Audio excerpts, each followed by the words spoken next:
Good morning, everyone. Thank you for joining us today. My name is Christina Kinyi. I work with the Institute for Social Accountability. So we're going to give 3 minutes to enable other participants to join in, then we'll start the meeting. Just be patient for 3 minutes. Thank you. So good morning once again. As I earlier mentioned, my name is Christina Kinyi. I work with the Institute for Social Accountability. Thank you for joining us. Welcome to Okoa Uchumi Campaign Virtual Public Awareness Forum on the subject of taxation. So the Okoa Uchumi Campaign is a civil society platform committed towards working with stakeholders from different sectors to redress Kenya's public debt. The coalition seeks to push for political accountability in public debt management in accordance with the constitutional principles of public finance.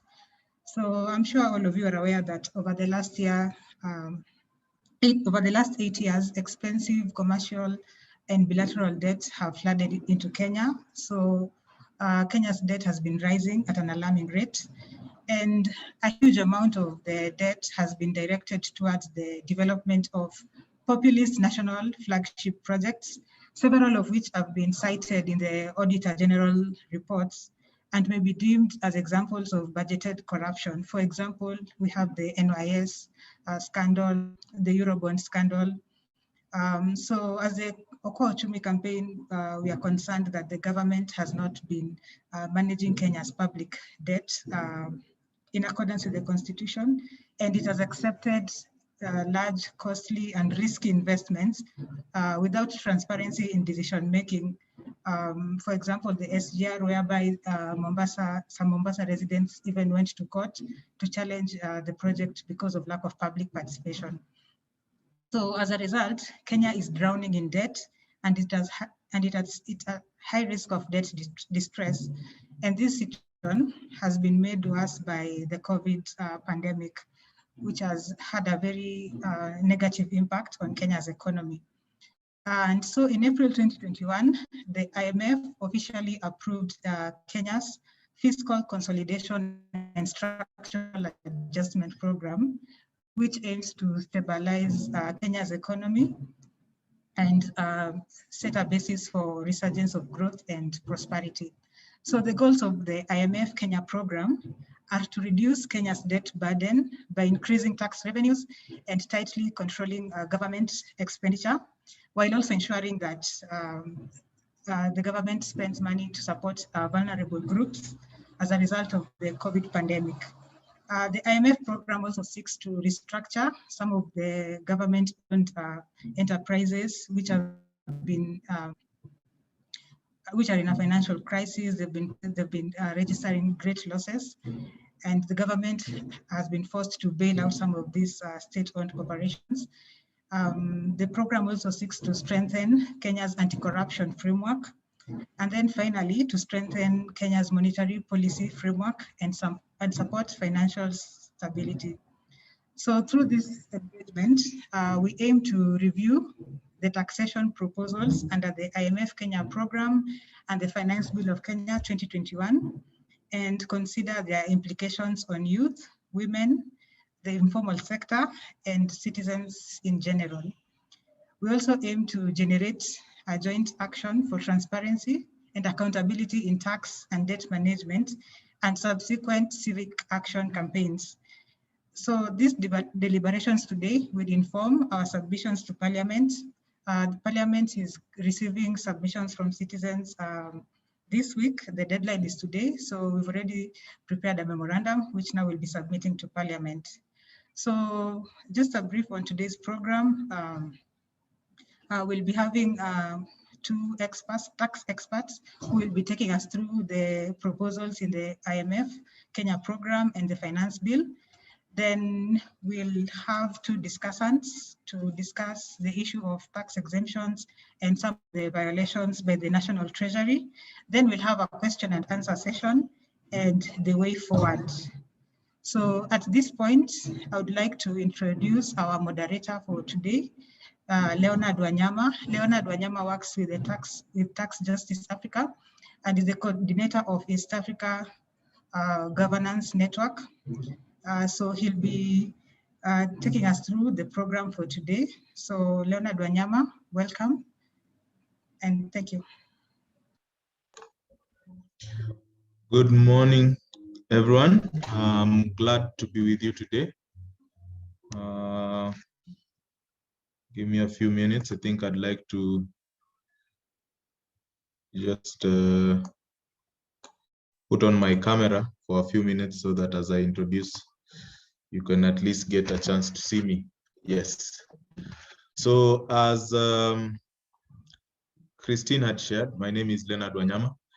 I am the coordinator of the East Africa Tax and Governance Network, and we are housed at the Tax Justice Network Africa.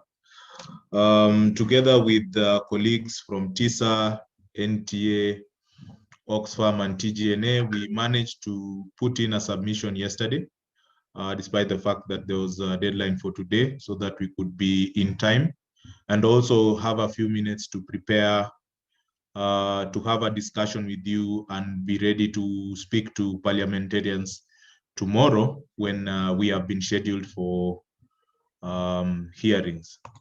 Meanwhile, I think today we will take you through the conversation based on that and also based on what we had seen from the finance bill. And so let me just introduce our panelists. First and foremost, we will have a presentation from Catherine Gina and her colleague Linda Mudhoni. I think they're already on the call. Catherine Gina Mutava is a lawyer by profession, the wealth of experience in taxation matters, and her vast experience in international tax gives her an understanding of best practices in tax administration and policy. She's also a lecturer, and we are very happy to have her. Maybe Catherine, you could just wait. Is it Catherine or Linda who is, or maybe just say hello to our colleague. Sorry, my name is Kathleen Gina Mutava. I'm using my phone, Okay. Which is the reason that. All right, then I think let me introduce the other panelists and discussants. We also have Mary Ongore. She's a lawyer by profession and a tutorial fellow at the University of Nairobi. Having practiced in both Africa and Europe, she has a balanced understanding of global North and global South perspectives. Additionally, having a grounding in both academia and in practice, this has given her a clear understanding of how both policy and practice interact. So maybe if Mary, you could just say hello. Hopefully you don't have tech challenges. Hello, everybody. I hope you can hear me. I'm also using my mobile phone, but I believe we'll be okay. Welcome to the meeting. Thank you. We also have Happy Olal, who will be a discussant once the presentation is done. Happy is a human rights defender and the convener of the Social Justice Center Working Group. Maybe if you could just say a word of hello, Happy. Hello, everyone. Nice to be here. Looking forward to the discussion. Thank you. Glad to have you also on our talk today. We expect Wanjiru will be joining us at some point, but also on this call, we have Riva Yalipa, who works with Oxfam. Riva, maybe just say a word of hello. Hello, everyone. Nice to be here with you today. Looking forward to discussions. And lastly, Naomi Majale, who is a project officer at the National Taxpayers Association. Everyone, my name is Naomi Majale from the National Taxpayers Association. I look forward to today's deliberation. Thanks. Thank you. Riva is a human rights activist and has worked in public policy in policy advocacy and tax rights. and is currently the tax justice strategy for Oxfam in Kenya, while Naomi is the project officer at National Taxpayers Association, which advocates for government accountability in the delivery of services and the influence of policy through engagements, partnerships, and taxpayer information and research. Now, I thought I could just take that very quickly so that we could move on to the presentations. I believe Catherine's presentation will be done together with Linda Mudhoni, her colleague. Catherine, maybe just confirm so that you could take us through your presentation. Yes, I'll take you through it. Linda will step in should she need to. Great. That's, in fact, the phone is much clearer now. Whoever was interfering has decided to give up. But yes, we are glad. Yeah, we are glad to have you. Maybe again you could just say a word of hello because you broke up there a bit, and then take us through your presentation. Thank you, Catherine.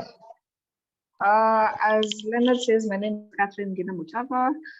I have been studying and practicing tax for maybe the last maybe 17 or 18 years. It feels longer. Yeah, so I'll be the one taking you through this, the bits on how the finance bill and the IMF, how the finance bill aligns with what the IMF have asked Kenya to do as part of the terms of the law. I think I will be co-presenting with Mary because it was a collaboration that I did a part of the report and Mary did the second bit of the report. I don't know if that is still the plan, Mary. Yes, it is. So I'll join in once you are done. Hi, Catherine. Yes. So we were tasked at the terms and conditions of the loan that Kenya got from the IMF. And in particular, we were tasked to look at the tax proposals that were made, like the tax changes that the IMF asked us to make. And then we see whether or not those have been proposed in the finance bill that is currently before Parliament. So our focus for this particular study, you will not see so much focus on, say, maybe the structural programs that they want us to put in place. Like, for example, you will not, as much as I would like to discuss it, you will not see any of the proposals that have to do, for example, with university funding, funding to Kenya Airways and such other organizations. What we will focus on, because that was the scope that we were given, is purely on the tax changes. Because the IMF did require us to have some tax changes. And in particular, we looked at how these changes that were proposed by the IMF would affect women, small and micro organizations, as well as the Juakali sector, mainly the informal sector. All right, so there's the question of, first of all, how did we get there? We got here because of, I think, a very large appetite for huge infrastructure programs. They're grand, they look very good on paper, but when it comes to the implementation, they don't pay off.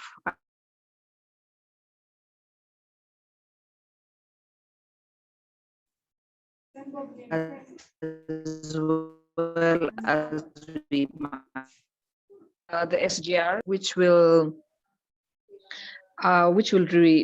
remain at a loss for a very, very long time. Then you have like the superhighway. Is it a superhighway? The one to the airport and such things. So we have all these amazing projects, but they're generally loss-making projects because, again, the thing with the infrastructure is that infrastructure is not necessarily supposed to make profit, but you also have to, I think, spread it out, and we didn't do that. So that, and then we added on, well, we didn't add on, the world added on COVID-19. That did not make life any easier. So as a result, we currently have very, very high deficits. We are currently running a deficit. For the budget for this year is at 930 billion. Now you need to bear in mind, for example, that when the current regime took over in 2013, our total budget was just over 1 trillion shillings. So essentially, we are saying that our deficit this year is almost the same as the budget that we had like in about 2013. So it's quite big. So some of the IMF terms that they put in place were that Kenya needs to increase its tax revenues. We need to reduce public spending. We need to safeguard resources to protect vulnerable groups. We need also to address the issue of the weaknesses in state-owned enterprises, which is where I'm talking about things like universities. It's very likely to touch on hospitals and such things. Now, these bits are normally where the pain comes in. I don't know how many of you remember the 90s and how painful the 90s were because of the structural adjustment programs that were put in place by the IMF.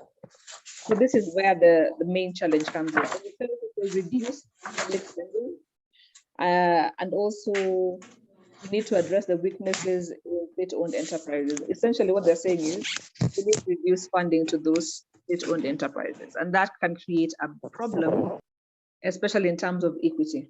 But this I will leave to more of an economist to present on that. I'm hoping that TISA will get an economist one day to present on this. Then, of course, there's also the issue of curbing corruption. If we could curb corruption, it would go a very, very long way. I think it was Joseph Kinyo, when he was the PS for finance, who informed us that every year, like a third of our budget is lost to corruption. So there's already the third that we know that is lost, and then there's also now the others that are lost in inflated costs for infrastructure and other things. So there's a lot of money that is being lost in corruption. So if the IMF can find a way of sealing that particular loophole, then it would really help. It would go a long way in easing the lives of Kenyans. Now, some of the proposed tax changes that the IMF wanted were, first of all, they wanted us to reduce incentives. The IMF is all about reducing tax incentives. They keep saying that tax incentives they're generally a cost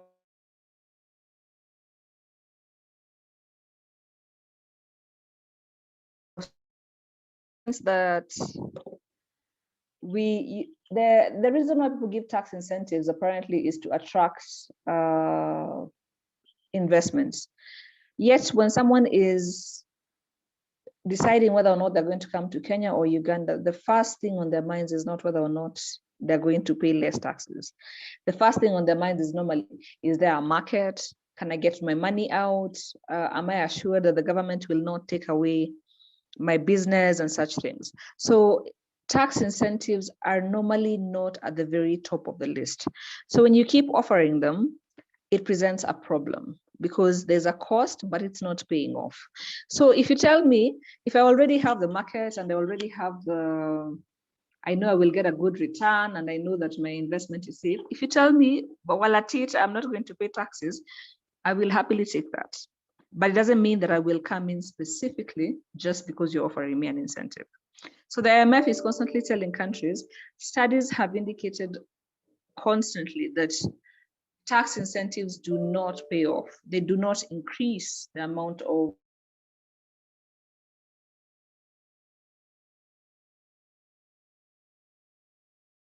have no impact most of the times. So what the IMF keeps asking is,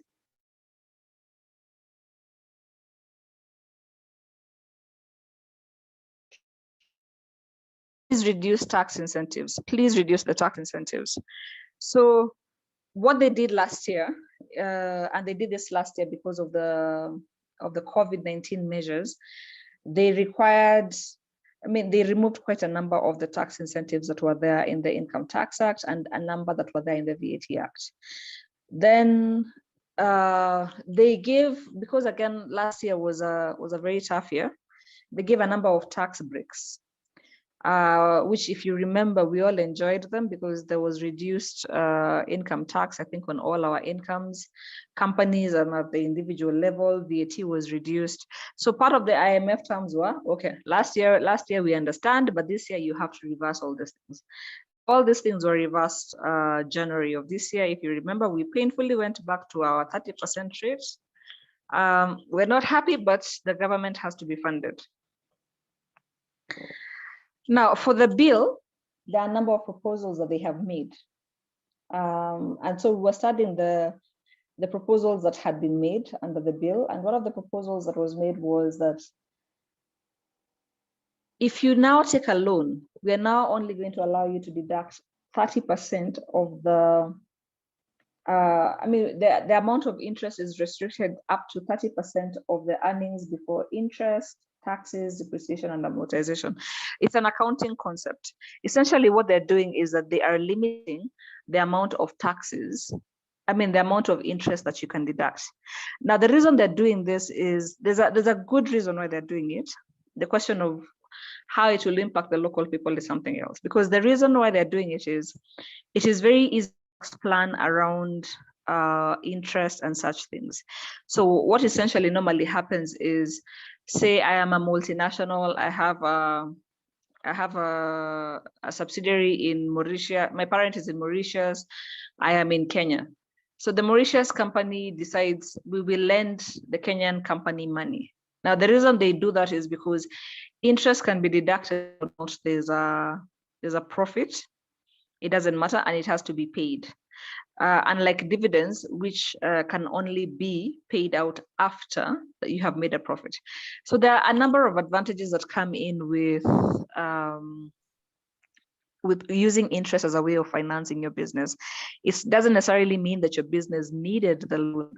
It's just that it is a much easier way of shifting profits. So the reason behind this particular rule, because it's being applied in a number of countries, is to reduce the number of interest, the amount of interest that can be deducted by an organization. Now, this works very well if you're trying to curb tax avoidance and tax evasion amongst the multinationals. However, you might have a bit of a problem with the local entities, especially the micro organizations, which already have a very, very, very hard time getting loans. And normally when they get the loans, the interest rate is so much higher than the interest rate that is charged by other people. So in this sense, it is likely to have a negative impact on the micro and small entities.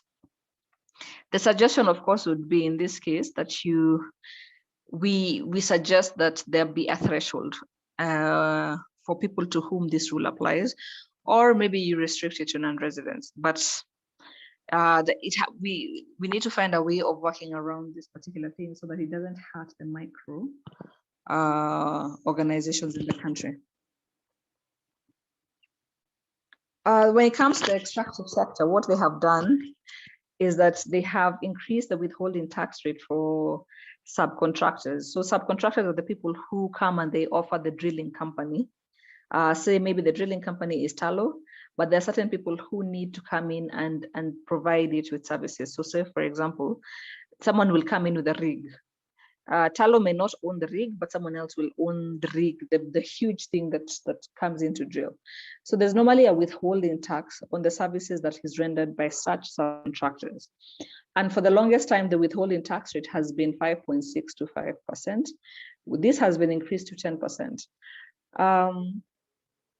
Of course, this doesn't impact most of us who are walking around on the streets of Nairobi, but there is a certain advantage to it, in the sense that it now equalizes, it presents a bit more equity in the rates, in the withholding tax rates for services. Because ordinarily, if you're a non-resident person, you're offering a service to a Kenyan, the withholding tax rate is normally 15%. So the 5% has been quite low. So increasing it to 10% is much, much, much better in terms of equity.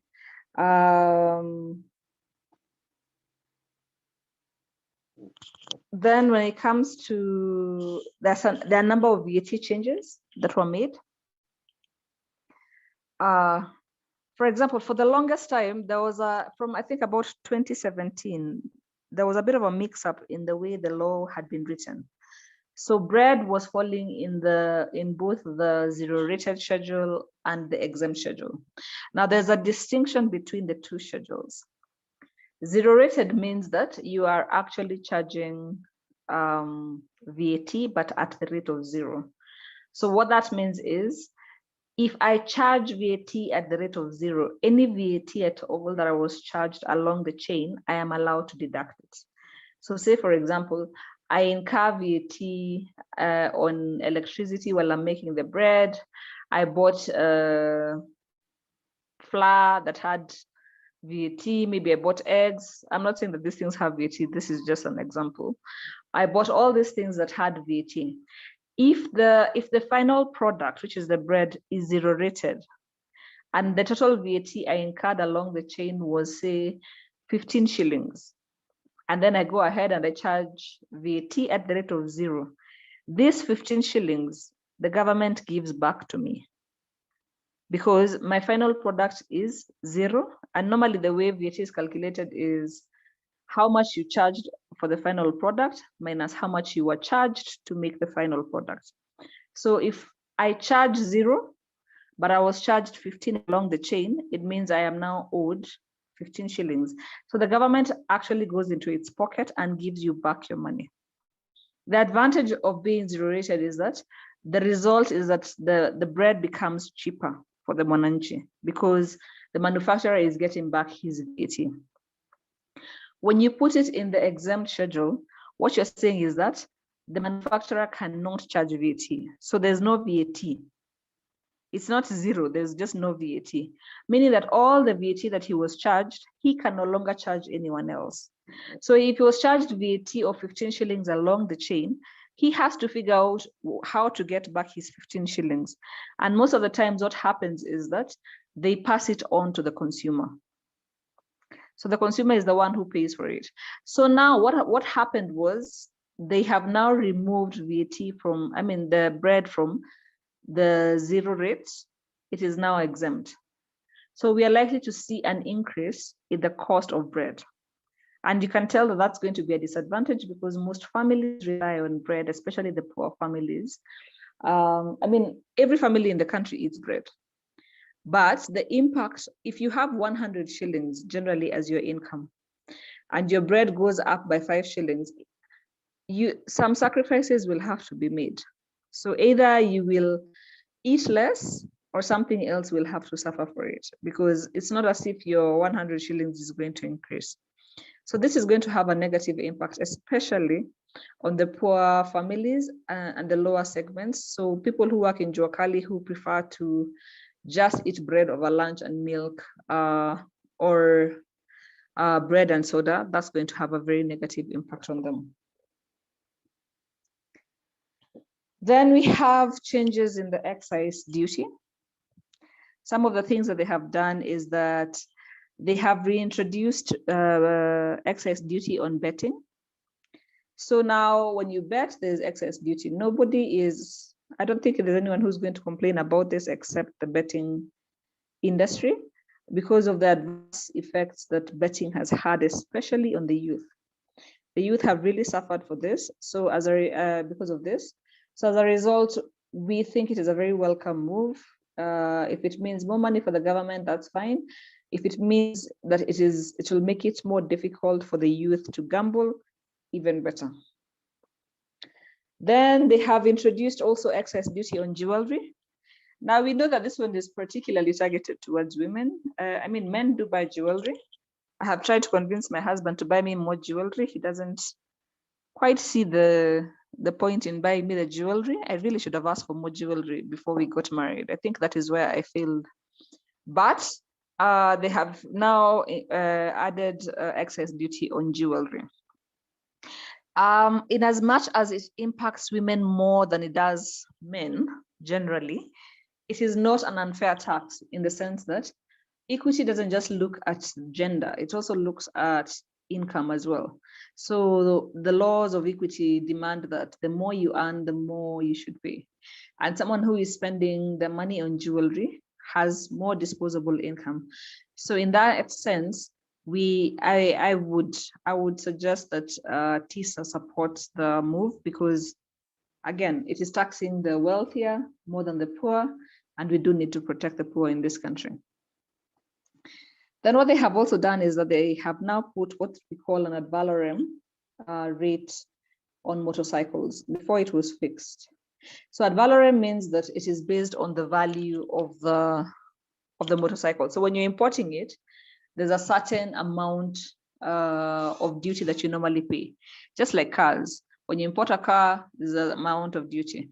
So before it was a fixed amount. Now what they have done is that they have made it ad valorem. So the more expensive the motorbike, the more expensive the excise duty will be. Now, the problem with this is that it's going to hit especially the boda sector quite a bit. The amount of excess they pay while importing is going to be higher, which means that motorbikes are going to be more expensive. I don't know if they have excluded the knocked down kits, which is where you bring in a kit that is completely disassembled, or that it's assembled here. If it does, then it might help the local businesses that are doing assembling of bodas. If it doesn't, then it just means that bodas are going to become much more expensive, and that's going to have an impact, because remember, bodas have become almost like the mode of transport, especially in areas where there's no what do you call it? A better transport network. They are used for ambulances, they're used for all manners of things. And also they have created quite a bit of employment amongst the youth. So this is likely to have a negative impact. Our suggestion is that for TISA to ask for a certain threshold so that the lower end motorbikes are not subject to this. That would be our suggestion. Then there are a number of administrative changes, which I will ask Mary to take us through. Perhaps, Mary, you can take over. Okay. So the statute of limitation has been increased from 5 to 7 years. And what the effect of this will be is that taxpayers will be required to maintain records for a longer period. So whereas initially we were required to maintain records for 5 years, now they will be required to maintain records for 7 years. The direct implication of this is that it becomes, it'll be a particularly onerous provision for small and medium-sized enterprises, because first of all, record keeping is not easy for them. And now there's a requirement to continue to do so for even longer periods of time. And the proposal was that this rule should only apply to large taxpayers, and maybe there should be an exemption from the application of this provision to small and medium-sized enterprises. Now we'll continue with the rest of my observations on the finance bill. So first, there has been a proposed amendment of the definition of the term permanent establishment. And this first is welcome. We are more aligned towards the international standards, towards both the UN and the OECD model. Fantastic. We have now, for instance, we've introduced service permanent establishments. We've also introduced anti-contract splitting rules. So we laud the government for that attempt to hope the proposal goes through. I think in this area, what I would particularly like to add is that we should also include insurance permanent establishments. So insurance permanent establishments will exist where an insurance enterprise collects premiums in a country and insures risk situated in that jurisdiction. So that again would widen the scope of application of the PE rules and would see there being reduced tax avoidance and increased revenue for the government. Then I would also suggest that we include stock agent permanent establishment. So I think this is a feature of the UN model. So a stock agent permanent establishment will exist where a person maintains stock in a jurisdiction, and they regularly deliver goods from that place where they maintain said stock. So that again would reduce tax avoidance, increase revenues for the government, which we really need. And then finally, I would also suggest the clarification that the PE rules apply to offshore drilling sites as well. This again is a practice that has been adopted in a number of countries, and it's useful in ensuring that the legislation is absolutely clear as to when permanent establishment, a permanent establishment will be deemed to exist. Again, the direct result would be an increase of revenue for Kenya. Then the next amendment is the proposed reintroduction of the definition of the term control. Now that entities are controlled by another. Now these rules apply usually where we are dealing with transfer pricing. The definition of the term control that has been reintroduced in the income that has been proposed to be introduced in the Income Tax Act. And what I was saying was that the previous definition of control was left out, I believe, by mistake. But now we've reintroduced the term and completely widened the scope. We have followed the trend in a number of developing countries. I know we have China, India, and Brazil that have also adopted a really, really broad definition of the word control, whereby we are moving away from looking at purely the shareholding or that one entity has in another, or the percentage of shareholding, and we are moving to looking at economic relationships. So for instance, just as an example, we have control being deemed to exist where at least 90% of the supplies of a person are being provided by another, among others. So you find that we are moving from just looking at shareholding to considering economic relationships, which on the one hand is expected to reduce tax evasion, great, but on the other hand, increases complexity and makes it difficult to comply with the legislation. It makes it difficult for the revenue administration to administer said provisions. So, and I think the biggest issue for me is one of the provisions, rather one of the clauses in that definition that gives the commissioner the right to deem there to be control as long as he is of the opinion that an entity is controlled by another. So I think that is absolutely far-ranging and unnecessary given given the previous, or rather given the provisions that have already been included. One, because it simply allows the commissioner to say, I am of the opinion that control exists between the two of you. So what does that mean for taxpayers? That means for taxpayers that it is difficult to know how to prepare yourself, how to make to arrange to order your arrangements, and you simply are giving too much power to the taxman to arbitrarily decide that control exists. So I think, in my opinion, one, there needs to be an understanding or an understanding of the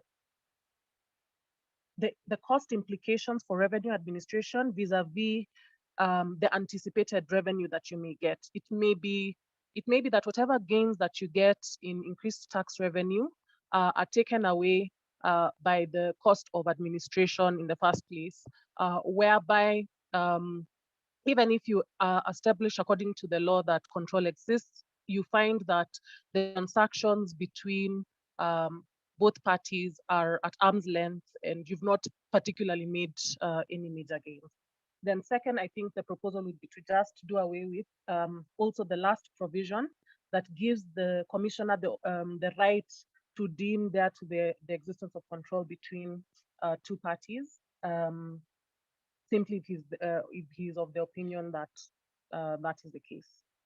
Then next, we have the widening of the scope of application of the set of tax rebate.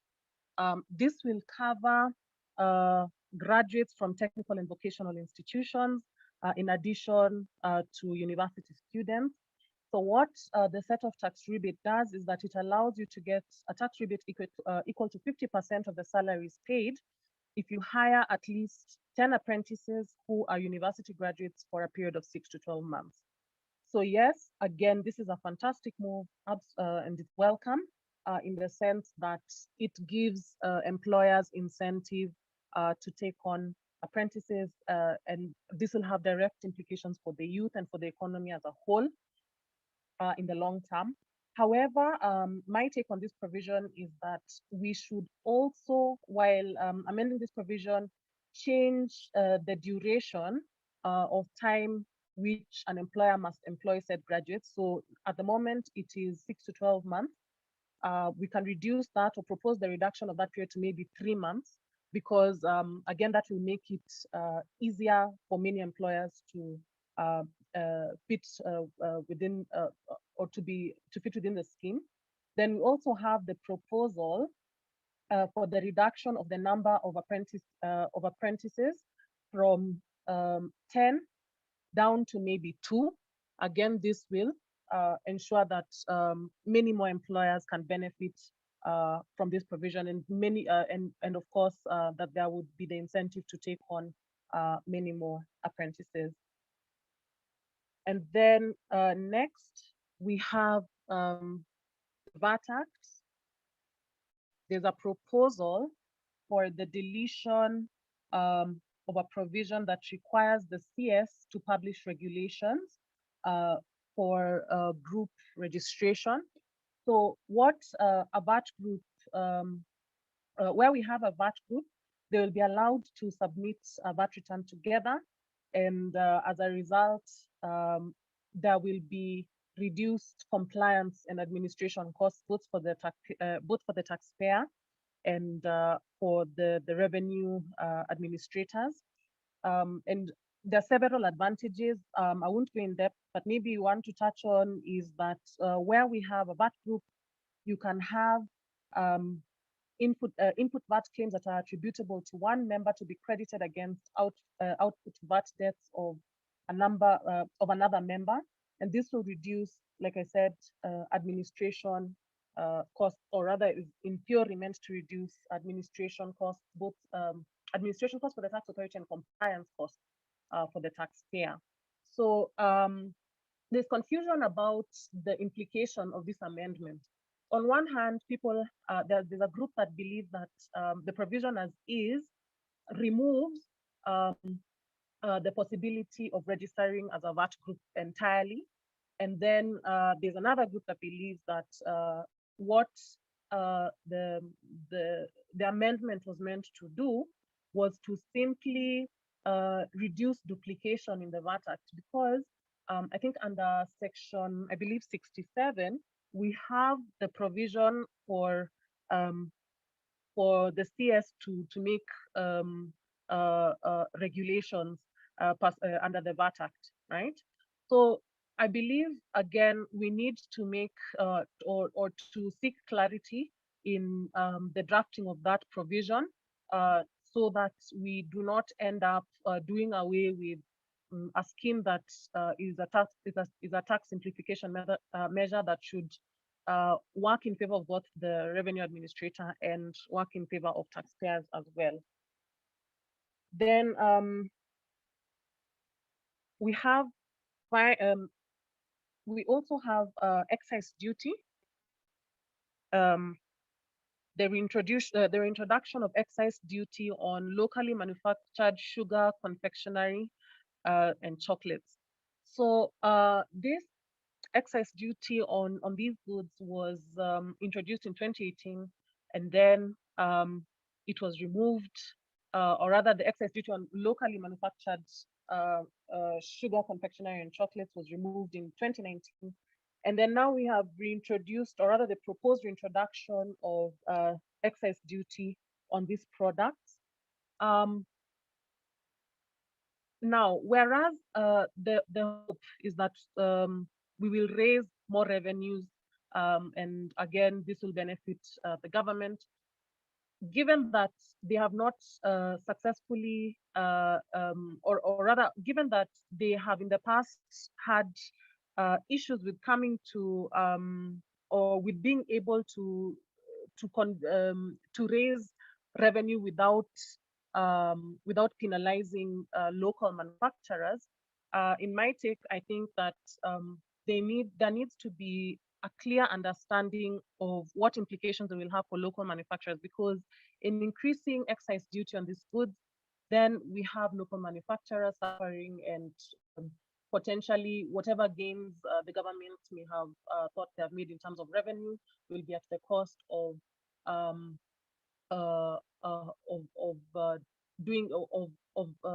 having reduced productivity in that particular sector. Finally, we have the proposed reintroduction of the exemption from import declaration fees and railway development levies on goods which the CS deems are in the public interest or that are to promote investment. So import declaration fees and railway development levies, just as a background, are fees that are levied on the value of goods, on the CIF value, which is the cost, together with insurance and freight. These are levied pursuant to the miscellaneous fees. These are levied pursuant to the Miscellaneous Fees and Levies Act. They're not quite taxes. They're considered to be just that, fees and levies. IDF was a fee that goes into facilitating efficient management of customs and clearance, whereas RDL is a fee that goes towards the repayment of the standard gauge railway infrastructure funding. So we had this exemption removed in 2020, and now we are seeing its reintroduction, or rather its proposed reintroduction. The thresholds, however, have changed. Previously, the thresholds were goods worth 200 million and above, and the threshold has now gone up to 5 billion and above.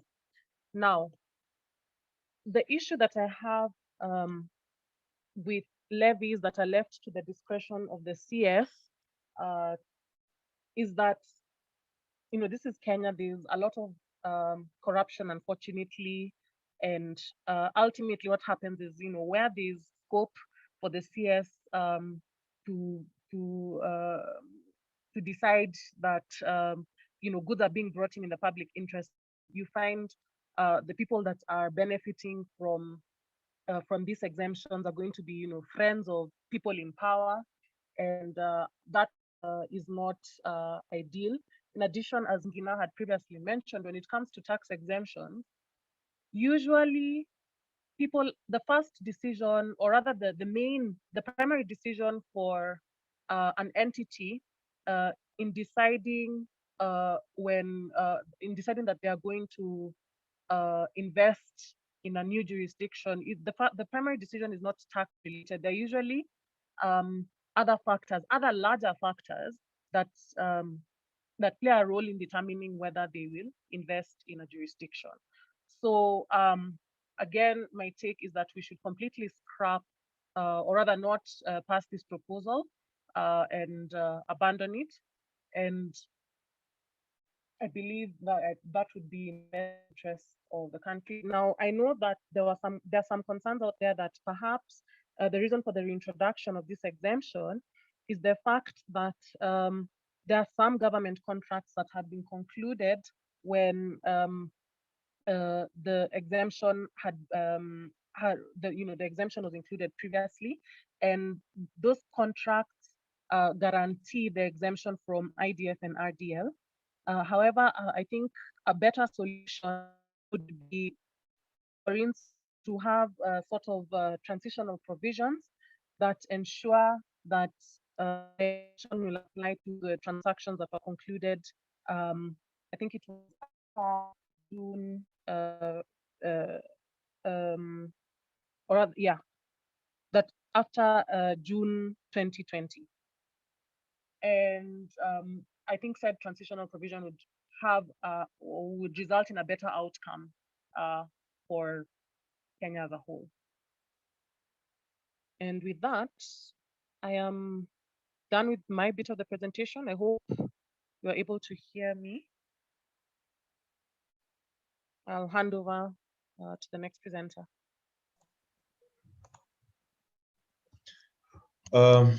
Thank you very much, Mary and Catherine, for your presentations. I just want to bring in some of the comments that we've had from our colleagues and questions. Maybe between the two of you, you could decide which questions to take, which comments to respond to. First was from Mwangi James, who asked, does transfer pricing apply as an incentive in tax reduction? I don't know between you and Gina who would like to take that question.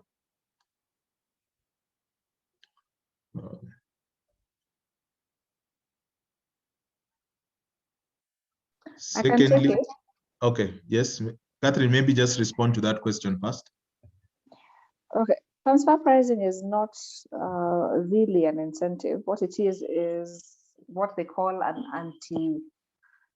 anti-avoidance measure. So essentially, it is put in place so that people don't play around with the price of things. So think about it like this: if your sister is selling you a piece of land, for example, they are more likely to sell it to you much cheaper than they would to someone who they don't know. So now think of it from the international perspective. So you have a multinational that maybe sits in Kenya and also sits in, let's say, Luxembourg. In Luxembourg, the tax rate is, say, let's say 10 or 15%. In Kenya, the tax rate is 30%. If you are asked, where would you like to pay your taxes in these between these two countries? Most of us would opt to pay our taxes in Luxembourg because the tax is much less. So what most entities would be tempted to do, because entities are run by human beings, is to try and make sure that the Luxembourg organization makes as much money from Kenya as possible, and that money is taxed in Luxembourg and not in Kenya. So what they do in such cases is that they control the price at which they charge each other things. So if, for example, the Luxembourg office was selling to Kenya shoes, and those shoes were actually worth 5 shillings, then they would be tempted to sell those shoes to the Kenyan office for 15 shillings. So Kenya pays it 15 shillings rather than 5 shillings, so that most of the money moves to Luxembourg. What transfer pricing does is say, so transfer pricing regulations come and say, hey, Luxembourg, tell us how much would you have charged somebody who you were not related to? Would you have charged them 15 shillings or would you have charged them 5 shillings? Then if you don't sell to other people who are not your relatives, find out other people who sell the same thing that you're selling, the same shoes that you're selling.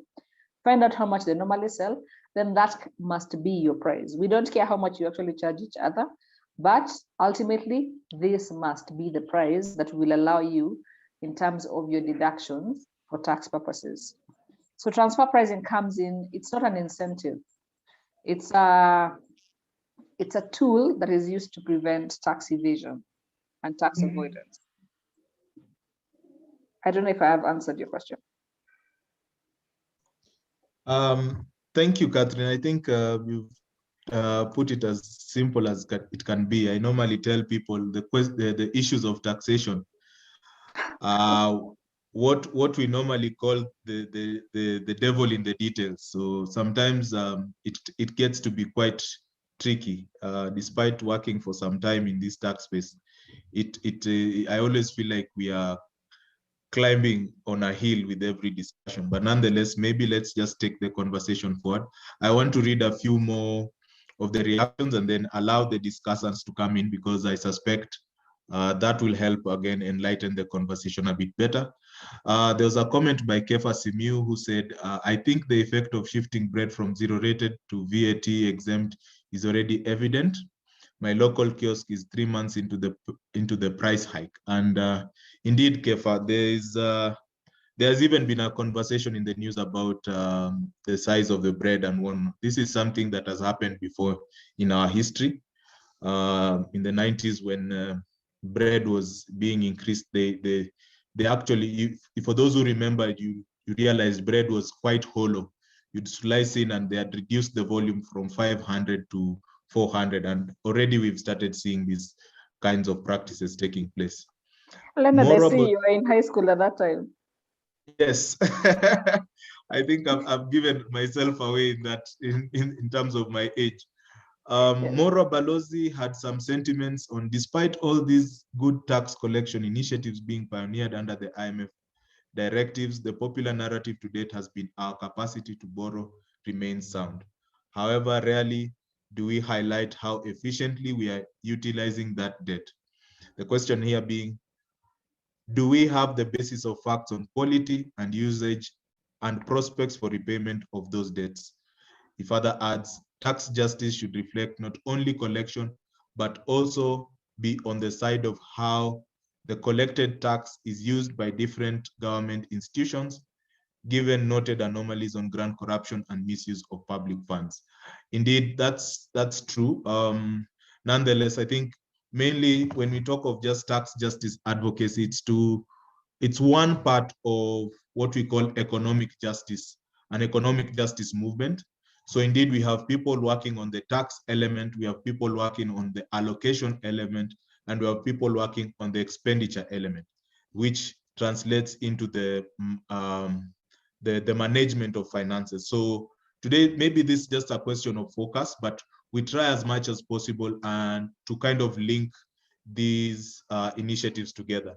Indeed, Okoa Uchumi is an initiative that is trying to do that. So in as much as today we are focusing on taxation, mainly because of the relevance of the finance bill that's being debated and presented on in the next 2 days, that is today and tomorrow.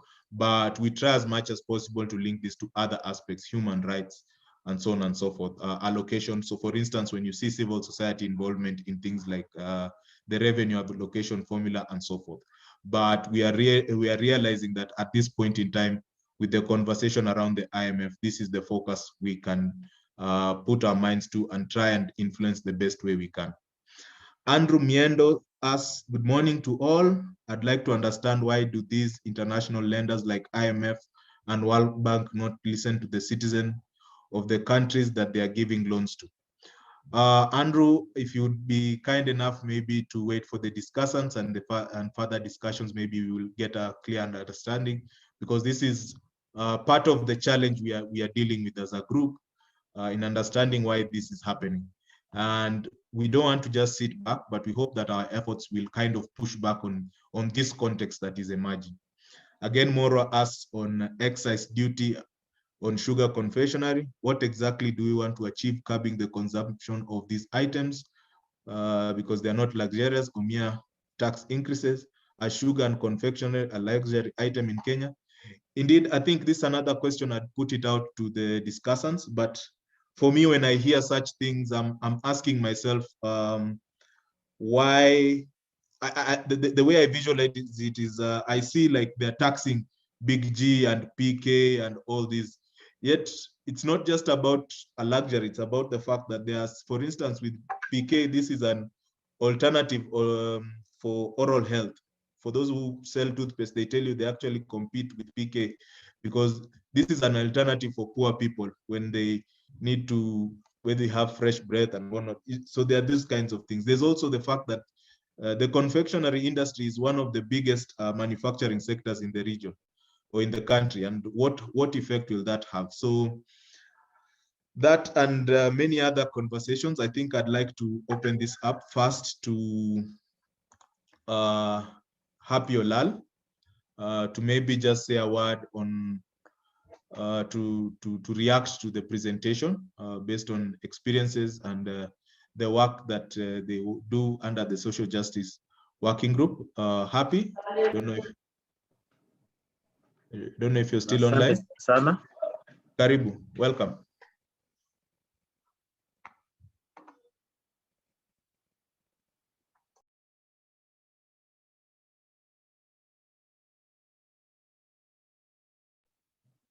Mnanisikia? Yes, karibu, nakusikia. Okay, so thanks a lot for that presentation. I think it's very sad that in this year's budget, there is a very little tax breaks for the common mwananchi because of the IMF. Because if they say their first objective is to increase tax revenue, that means more taxes to the common people and the common businesses. Considering that last year they also increased, they introduced that tax. What was it called? The 1%. So it shows that this government has only two ways of raising funds, through tax and through loans. And most of the tax are not well spent. Most of them end up in projects that don't add value to the common people. So when they talk about reducing public spending, it's also a cause for worry, because it shows that our public spending is on probably universities, which have educated most of us, most people, public universities. It means that less resources will not go to that public universities and public utilities.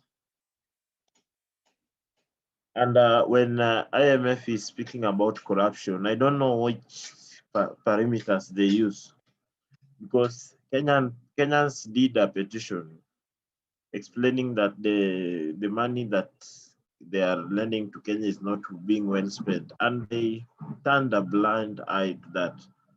So what this means to the common citizens who are already, and there's another aspect where the tax cushion that was given by the government last year, the VAT, reducing payee to 25%, VAT to 14%, and income tax 25%. All of this has been, they have gone back to normal taxation, because in this it shows that the income tax goes back to 30%, VAT goes back to 16%, and pay as you earn goes back to 30%. It shows that, according to the government and IMF, people have already recovered from COVID-19 and life is going back normally, at the expense where we know that we even have another strain that is really affecting Kenya. So this is not a mwananchi's budget. And for me, I think it's very sad that you saw what they did to Japanese the other day, the tax breaks, and the merger between NIC and CBA was also exempted from taxation. So what does this mean to us is that this tax bracket is meant to help foreigners and to hurt the common citizens. And what I'll ask the citizens, first I'll ask we as the coalition to really work on our public education and awareness, so that the public can understand what is going on with this budget, because most of them just wait for what will be screened on the TV, but they don't know that the increase in VAT will affect them. All the products the basic products will increase. We need to work on public participation because the issues of taxation sometimes are very complex. And so most of the public don't participate because they don't even understand the language, including some of us in the CSO sector. How do we break this down to the public so that whenever they participate in the public participation, they can be able to discuss these issues easily? And we need to resist some of these taxations that are not adding value, because most of these resources they are trying to get from IMF and other lenders, they just want to build infrastructure because of procurements, not because the infrastructure is supposed to help.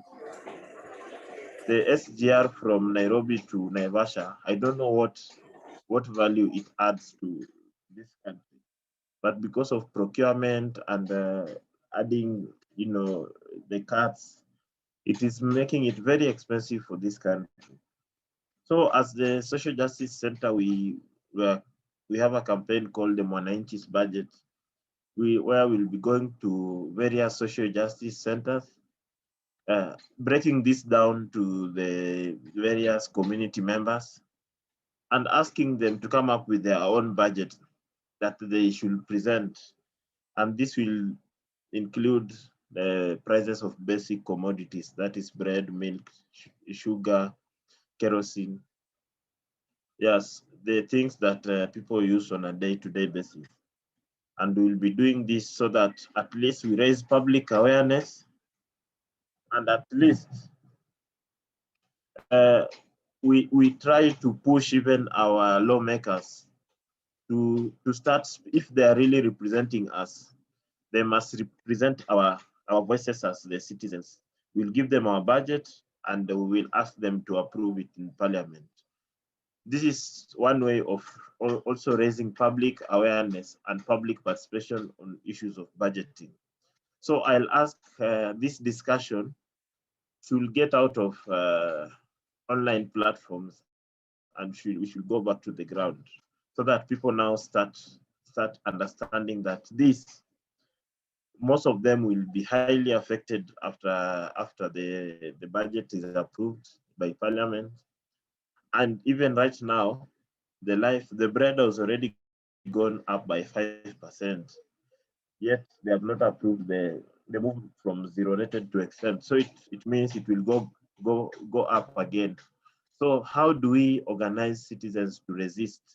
How do you organize citizens to say no to overtaxation, to say no to corruption, and to ask the government to start consulting citizens even before they get any other loan? Because that is it should be part of public participation before and opening the issues of the loans to public. So it requires a lot of us to network and help our citizens understand the issues of taxation. So we really need a strong coalition. I appreciate what we have been doing, but I think now is the time to go to the ground and speak to the common mwananchi, make them understand so that we have that backup from the citizen. I'll stop there for now, then tutaendelea. Asante sana. Asante sana, Happy. Thank you for those comments and observations just based on the context. Because of time, I'd like to invite Riva to maybe say a word based on current discussion, and then I'll read your second round of comments. Thanks. Riva? Thanks, Leonard, and thanks everyone for the comments you've been making so far. I wanted to say something small about tax incentives and exemptions, because as we are desperate for revenue and we're looking to finance these loans, one way in which, well, the IMF has also been recommending this, is to really kind of look at why we're giving exemptions and incentives. And there are policy objectives to this. Other than raising revenue, we give incentives or exemptions because maybe we want to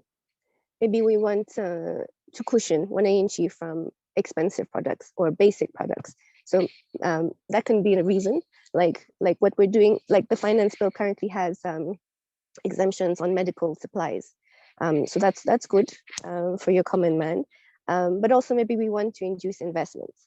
And so we say, we'll reduce, investment taxes, capital allowances, if you bring investment and you bring jobs and opportunities and all this. The problem is a lot of these incentives and exemptions don't actually go through any kind of analysis to find out whether or not jobs really were created, whether or not investments really came and anyone benefited from it. And also there's not many of them are time bound. So they exist, forever in perpetuity, and they're not published. So we don't see who is benefiting from these exemptions or incentives, and they don't always go through parliamentary approval. So as we seek to kind of rationalize our, financing all this debt, one way to do that is to curb these incentives and exemptions. So yes, the IMF has proposed this, but who is it really benefiting? Because on the one hand, you're exempting medical supplies, great, but you're removing exemptions now on bread and formula milk and syringes, which doesn't make sense. So I'm agreeing with, I think it was Lewis who said something about this. It doesn't make sense. There's policy incoherence with who is gaining or not gaining from exemptions. And if you look at the history of tax incentives and exemptions over the last 10 years in Kenya, you'll see that they've also been captured by political elite. You'll see that one of the biggest incentives is in the real estate sector. You'll see that anyone who has over 200 million to invest in residential property in planned development areas, so this is upmarket areas, can get up to 150% investment deductions on their capital. That's all your money back and half of it in addition. So, and it's not even answering a problem in terms of low-cost housing, because it's addressing it's middle income housing, upper income housing that is overly saturated. So in terms of, does this have any benefit for the common wananchi? No, it doesn't. And these are the kinds of exemptions and incentives that exist that are continuing to create loopholes for tax. Well, we are taxing sugar, we are taxing bread, we are taxing things that the most basic things that people are using. So what does this mean for public services? It's hard to assess the how much we're actually losing from incentives and exemptions, but from the figures that are out there, IEA had estimated we lose about 36 billion, 36.8 annually from investment incentives. What does that mean in terms of the public the budget statement for this year? That's almost as much as the allocation to social protection, recreation, and culture for this year's allocation.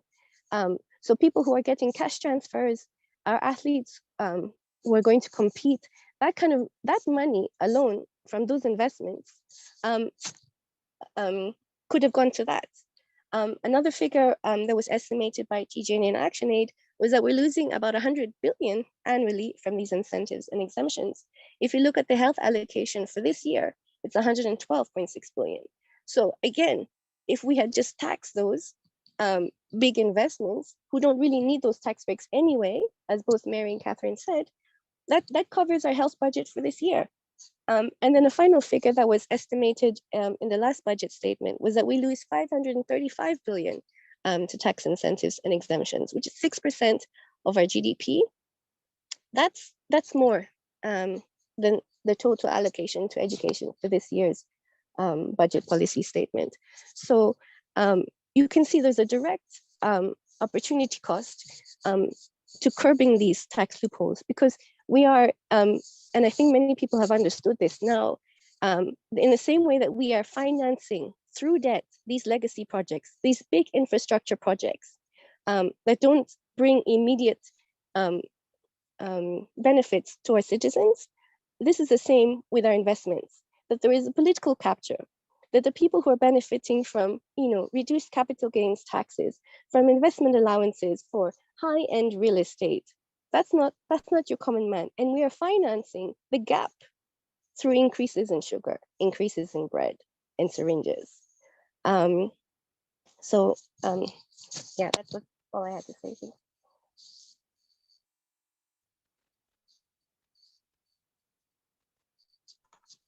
Thank you so much, Riva. I'd like to quickly just read through a number of the reactions, again, following those two conversations.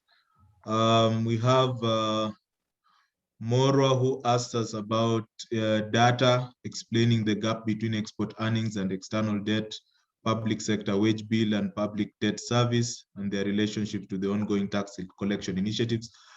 Because of time, I think I would refer you to IEA's alternative budget. We also had the shadow budget that was presented, I think, in our last forum by the Institute for Public Finance Kenya. There's also, I think, a citizen budget that's been in circulation online, but I also hear happy as a Mwananchi budget. So I suspect a good number of that evidence will be in those documents. Probably Happy could explain to us whether they've maybe posted it on some of their social media websites. John Kamande speaks to, would anyone please comment on the standoff on the ARVs entry into the country at the Mombasa port? I'd like to leave that to the panelists to maybe say something. If any of you maybe raise your hands, we can then pick who will respond to that.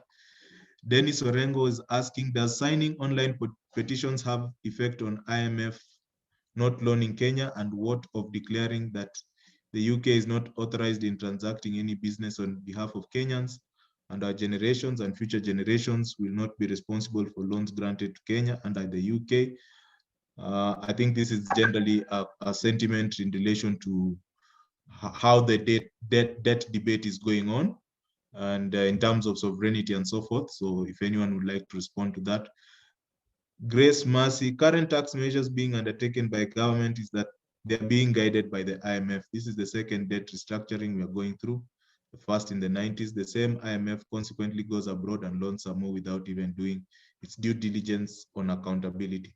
What is the overall implication of debt restructuring through various tax measures, job cuts, and effects to the common mwananchi? Is it not impoverishing further an already, I think this already impoverished economy that is on its knees at the expense of taxpayers as a result of corruption, mismanagement, bad debt, and bad debt mismanagement? Lewis Okoth, why would the government exempt those earning below 240,000 from paying tax while removing bread tax exemptions, making it expensive for the common mwananchi? Naima, just expressing that our government has failed us in a big way, as if they don't know we are people earning low. There are other comments, but I think on the questions, maybe if I'd let Mary respond to maybe the question on the ARVs, to just highlight that so that we don't lose out on time. And then we take it from there. Mary, would you have a word?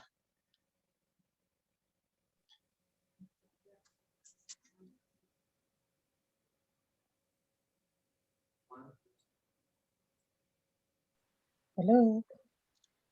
Hi, Mary. I can hear you. Hello, can you hear me? Yes, maybe a little louder, like the last time. Okay, I'm trying to.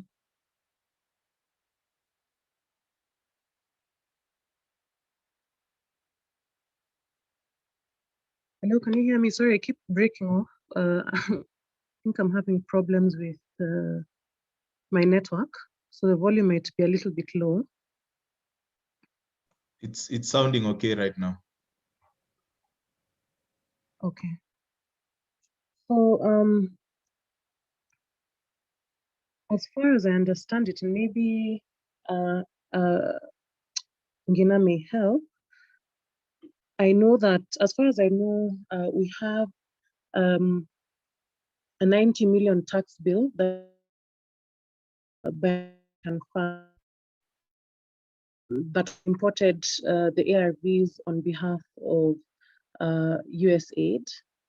So Kenya's argument is that we flouted, or rather the importer flouted the tax, or rather the arrangement flouted the tax waiver policies on government-to-government donations, and that duty had to be paid. So that's as far as I know. Perhaps maybe Ngina can add to that.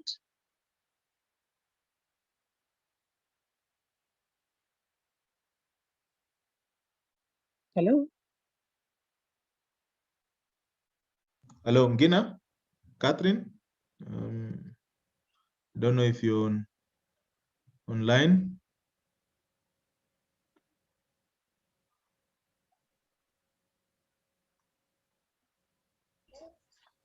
Hello. Catherine.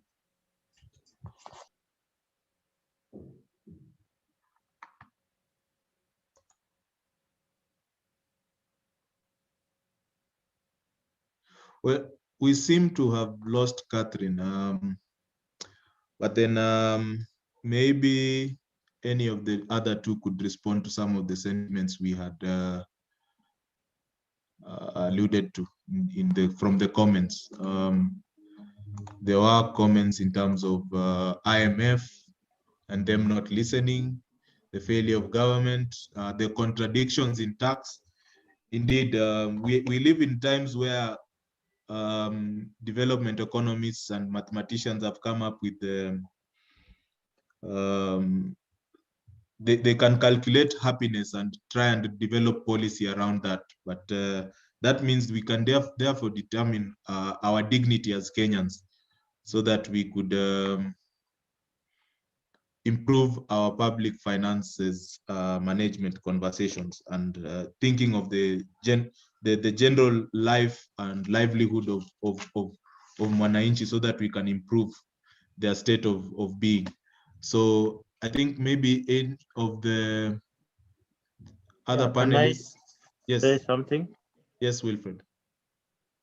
Yeah, so on the issue of ARV, it was very sad that that we still depend on donations for our HIV AIDS, people living with HIV AIDS.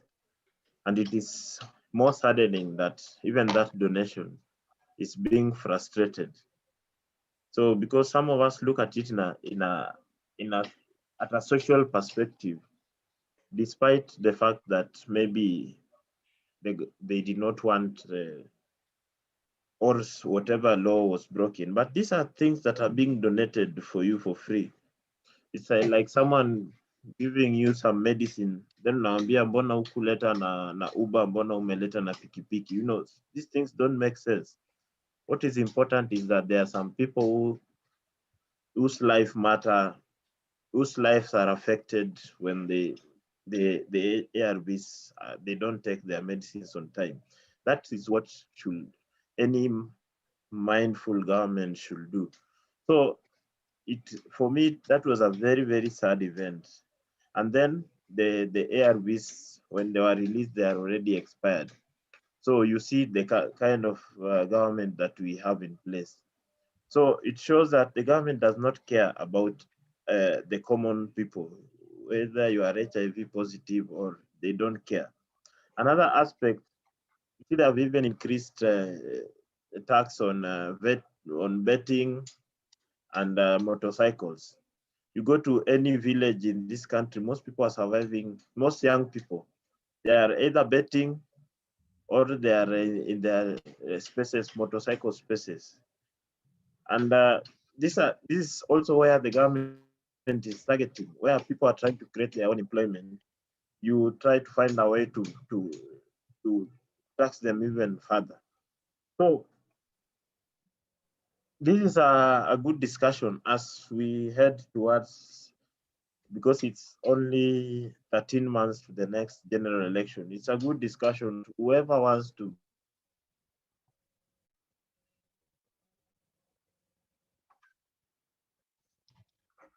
Hello.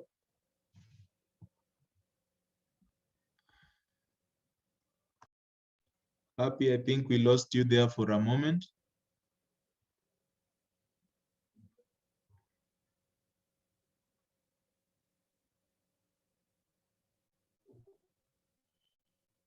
Now, I seem to have forgotten one other discussant. I don't know whether Naomi Majale might have something to add. My apologies. I was just looking at the time and trying to balance it so that we stick to it. Naomi, maybe you might want to have a word and comment on a number of the issues that we've raised. Sure, of course. So what we are seeing from the budget estimate submitted alongside the finance bill is that we have to finance a budget of 3.6 trillion shillings. And out of the 3.6 trillion shillings, at least 1.1 trillion will be going to debt repayments. And usually our revenues, which is made up of 70% taxation, will have to cover that. We'll have to try and finance our budget.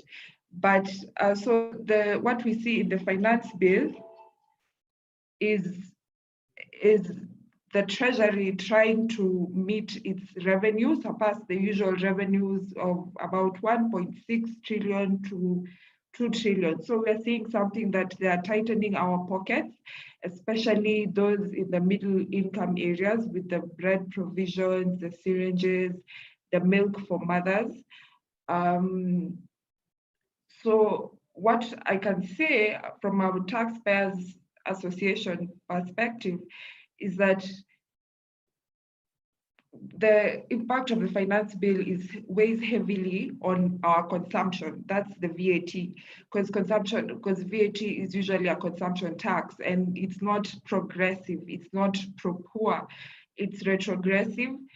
And that means most of our wananchis, our juakalis will be impacted heavily.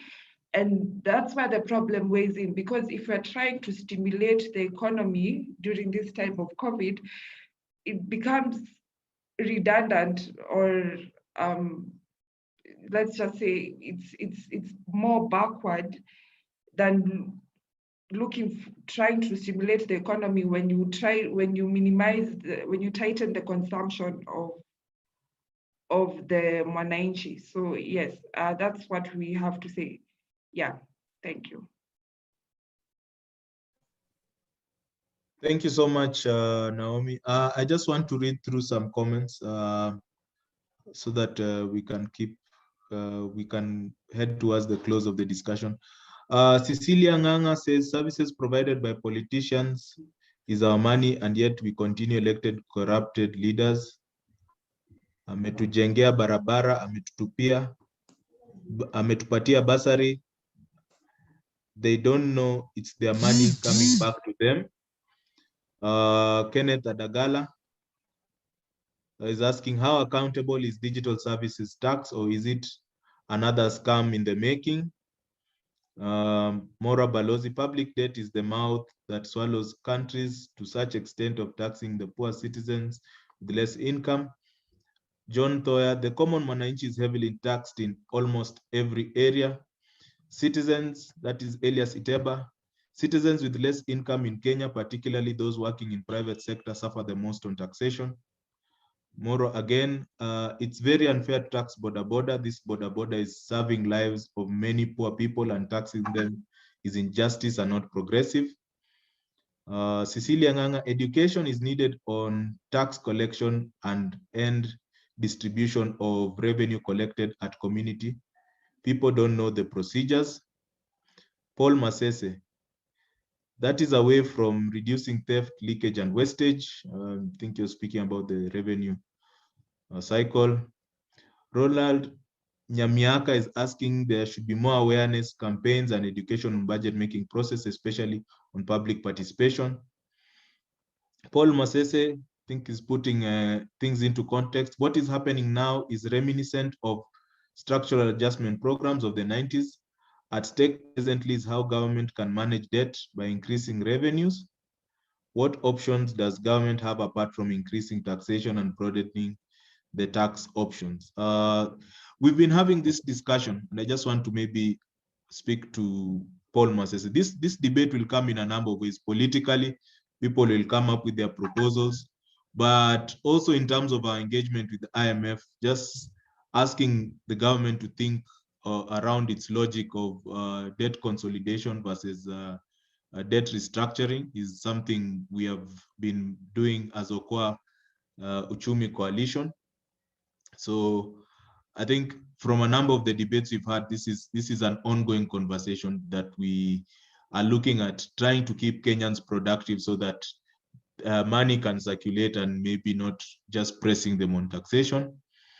Diana Ambuku, we need to educate individuals on tax deductions, more especially on the ledger report and confirm payments that have been submitted. This is so because you have had incidences where employers deduct a lot of money from employees and submit less to the taxman. Indeed, there's a lot of taxpayer education that is still needed, and a number of colleagues had mentioned this. Anthony Odhiambo, the government of Kenya imposes harsh taxes to benefit foreign investors and does not care about the effect it has on common Wanjiku, even in the middle of a pandemic. Indeed, I think the conversation about ease of doing business seems to affect mainly the poor Kenyan, because it seems they are never in that consideration when that debate is happening. And then it favors foreign entities, as we've heard from the discussion about tax exemptions. Naima Zubeya, how can we push the government to reduce taxes on commodities for a common mwananchi? We are suffering. I think we could speak to this in terms of the way forward. But then I'd like to be guided by Christine about our schedule. I think we've had the conversation, but I'd like to be guided by her so that we know how to move into the next phase of our conversation. Christine, maybe just give some guidance on what next stage. As I looked, I see there are new questions here and reactions.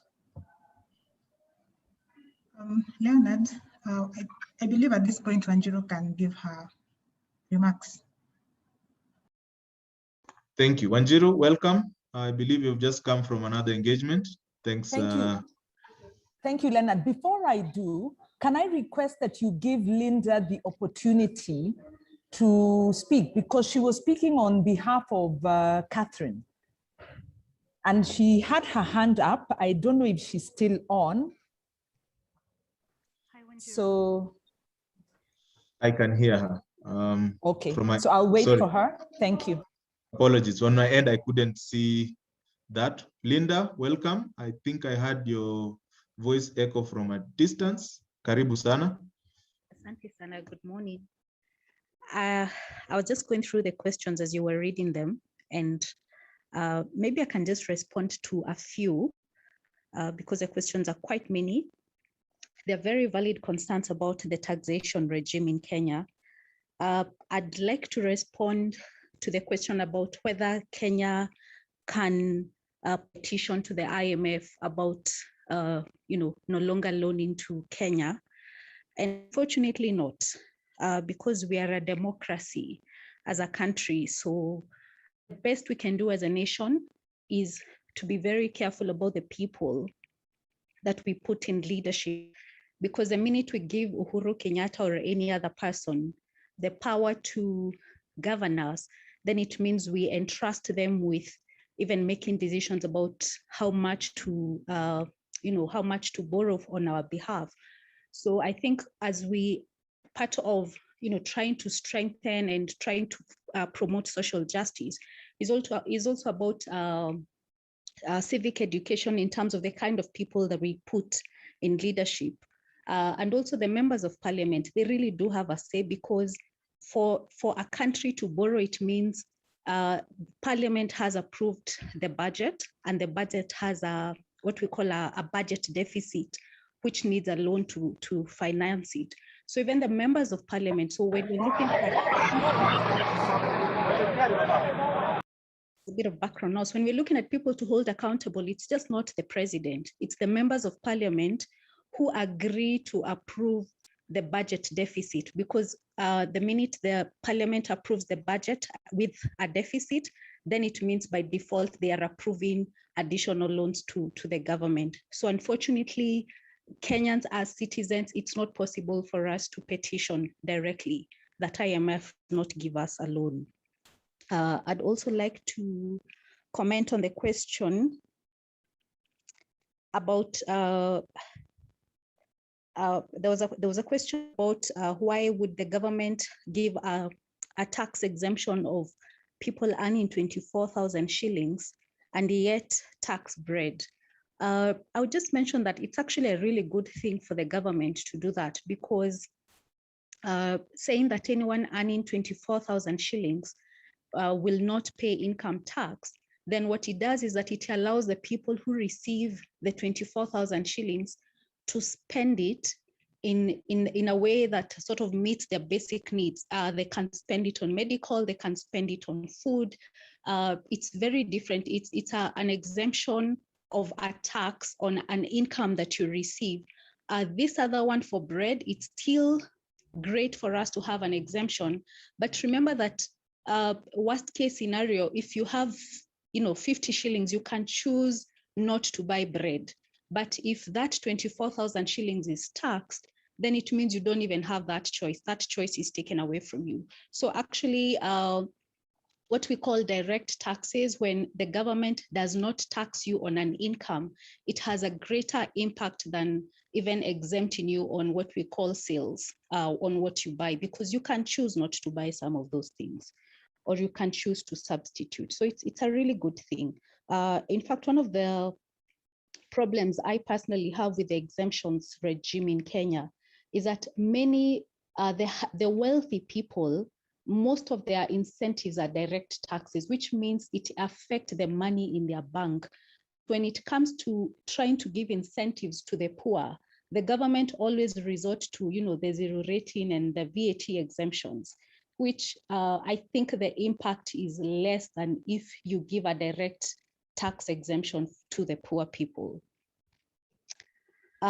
Maybe because of time, I could stop there. The questions are many, but I think overall, we really need to complement the social justice efforts with civic education about the people that we put in leadership. Thank you. Thank you, Linda. I think also just maybe it was a problem of framing. The question was more in terms of 240,000. Nonetheless, not to split hairs, I'd like to welcome Wanjiru so that we could kind of contextualize our next steps moving forward. But then you'll guide us on how we can proceed. Thank you. Thank you very much, Leonard, and for all those who have joined. Thank you so much to those who have made to our presenters and to the discussants. And I won't go into the substantive details. I think those have been addressed. I'll speak from the point of view of the coalition and what we would like to see happen. First of all, we acknowledge that the problem we have is a political problem. It is a problem of a lack of political participation by the people due to lack of spaces, lack of awareness, lack of active citizen engagement. So we want to support civic education to ensure that citizens engage actively. But we also call upon you who are here to do what you can to let this message move forward. We will share the press statement with you. Sambaza it, call your MP, you know, tweet to your MP. Let this message go out around the decisions that Parliament is making right now and around the demands for more fair taxation and the demands to reduce the expenditure side of the budget.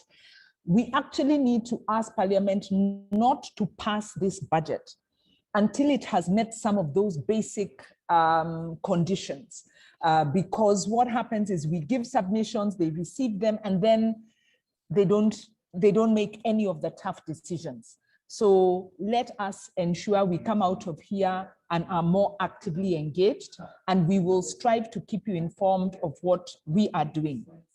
The second part of this problem is that problem of impunity, where we have the Treasury, we have Treasury violating the PFM requirements and the Constitution. We have Parliament making recommendations to sanction Treasury, but they're not doing anything. So beyond engaging in this process, as a coalition, we are very alive to the lack of political accountability. And we want to now take steps to deal with that. And we will be convening public forums. We will also be convening some public interest litigation on these issues. So we call on you to stay with us, keep looking out for our engagements, our invitations, invite others, make sure today we have about 139. I saw it had gone up to 150 people on this call. We want more people. We want this discussion to go further. I think the last point I want to stress is this. As civil society, we are working in very difficult conditions where funding for citizen mobilization, around the kind of engagement that is needed to respond to a government that is intransigent, where that kind of funding is very low.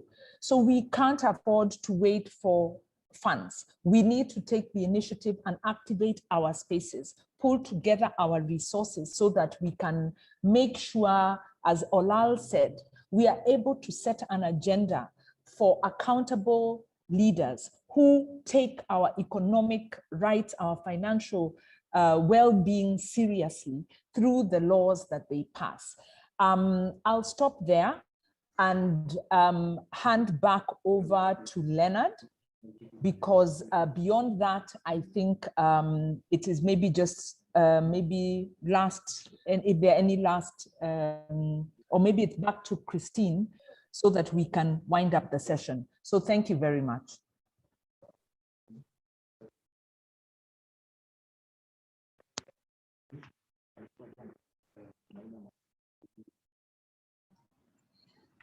Thank you, Shiro, for your remarks.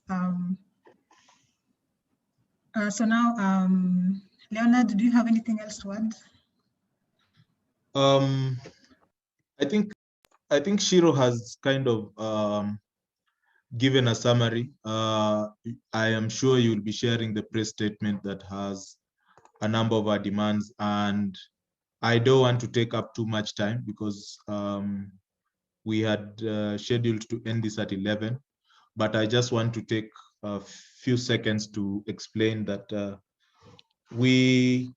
what has come, the presentations that have been made here by our experts have been compiled into a parliamentary submission. As I said, we submitted this yesterday. Today and tomorrow, Parliament will be listening to a broad or varied range of stakeholders concerning taxation issues. So that is both private sector, civil society, government agencies, and so forth, on the finance bill that will be passed, I believe, immediately after budget is read.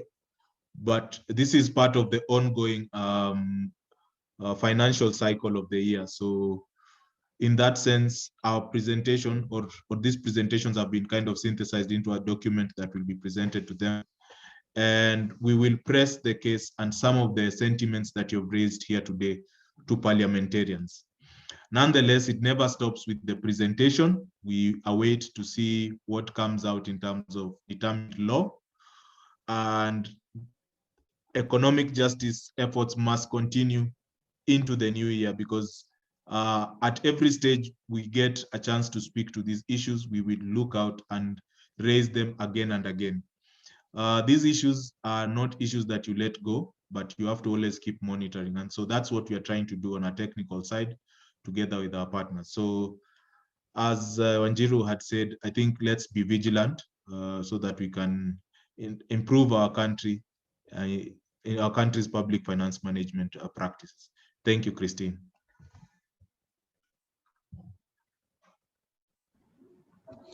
Thanks, Leoden. So at this point, I would like to end the meeting. So I'd like to thank each and every one of you for taking time to attend this meeting. We look forward to working with you. And I'd also like to thank Okoa Uchumi Coalition members who have helped us in organizing this meeting, mobilizing participants.